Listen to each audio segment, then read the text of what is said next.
Scăparea celor neprihăniți vine de la Domnul. El este ocrotitorul lor la vremea necazului. Domnul îi ajută și îi izbăvește. Îi izbăvește de cei răi și scapă pentru că se încred în El.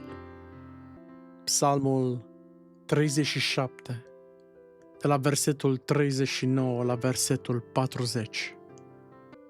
Așadar, voi nu mai sunteți nici străini, nici oaspeți ai casei, ci sunteți împreună cetățeni cu sfinții, oameni din casa lui Dumnezeu. Efeseni, capitolul 2, cu versetul 19.